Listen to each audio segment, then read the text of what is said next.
Hello friends வணக்கம். நான் ஒரு மாசமா பார்த்தீங்கன்னா, நெய் செய்யலாம் அப்படின்னு சொல்லிட்டு, கொஞ்சம் பால் காய்ச்சும் போதெல்லாம் அந்த ஏடெல்லாம் எடுத்து வச்சேன். இது வந்து பசும்பால் தான் நான் இப்போ வாங்குறேன். அதனால அந்த பசும்பால்ல இருக்க ஏடெல்லாம் எடுத்து வச்சேன். எடுத்து வச்சுட்டு அத வந்து இந்த மாதிரி வெண்ணெயா வந்து கடையலங்க. மிக்ஸி ஜார்ல போட்டு வெண்ணெயா எடுத்துக்கிட்டேன். இந்த வெண்ணெய தான் நான் வந்துட்டு நெய்யா காய்ச்சினேன். இப்போ எல்லாருமே சாதாரணமா நெய் செய்றாங்க. நான் வந்துட்டு இந்த மாரி முருங்கைக்கீரைய சேர்த்து வந்து நெய் வந்து தயாரிப்பேன். எப்பயுமே இது வந்து எங்க அம்மாவோட ப்ராசஸ் இது. எங்க அம்மா இப்படி தான் செய்வாங்க. இப்போ இந்த வெண்ணெயெல்லாம் நான் வந்துட்டு சட்டியில போட்டுருக்கேன் இல்லைங்களா? இந்த சட்டி வந்து ரொம்ப சின்னது அதனால பொங்கிரும்.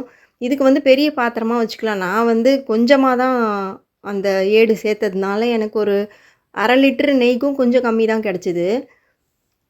நீங்க நெறையா சேர்த்து வச்சு பண்ணணும்னாலும் பண்ணலாம். இது வந்து ஃப்ரீசர்ல நம்ம வந்து சேர்த்து ஸ்டோர் பண்ணி வச்சுக்கலாம். கொஞ்சம் கொஞ்சமா அன்னன்னைக்கு ஏடெல்லாம் சேர்த்து வச்சு நம்ம வந்து இந்த மாதிரி நெய்யா எடுத்துக்கலாம். இது ஹோம்மேடு நெய்யின்றதுனால வீட்டிலேயே தயார் பண்ணுறதுனால இது வந்து ரொம்ப ரொம்ப உடம்புக்கும் நல்லதுங்க. முருங்கைக்கீரை இருந்தால் ஒரு கைப்பிடி போட்டுக்கிட்டிங்கன்னா ரொம்ப ரொம்ப வாசனையாக சூப்பராக இருக்கும். நான் கொஞ்சம் சிட்டிகை உப்பு சேர்த்துக்குவேன். இப்போ இதை வந்து வடிக்கலாம். வடிச்சிட்டேன். இப்போ வடித்ததை வந்து ஒரு பாத்திரத்தில் நம்ம வந்து சேர்த்துக்கலாம். இந்த பாத்திரம்ன்றது பார்த்திங்கன்னா சில்வரில் இருந்தாலும் சரி, இல்லை பாட்டிலில் இருந்தாலும் அந்த கிளாஸ் பாட்டில்லையும் நம்ம இது பண்ணிக்கலாம்.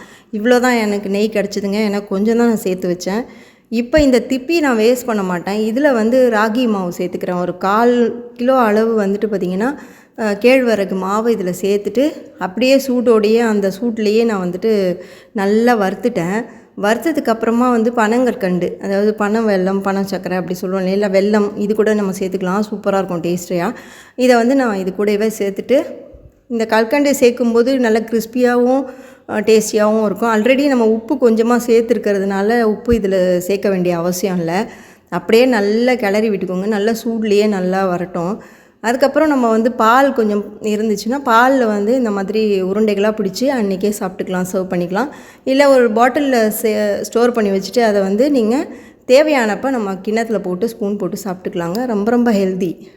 இதை மாதிரி நீங்களும் ட்ரை பண்ணி பாருங்கள். எனக்கு ரொம்ப ரொம்ப பிடிக்குங்க. கேழ்வரகுல எது செஞ்சாலுமே நான் நல்லா சாப்பிடுவேன். ராகி ஃபுட்ஸ் அவ்வளோ பிடிக்கும்.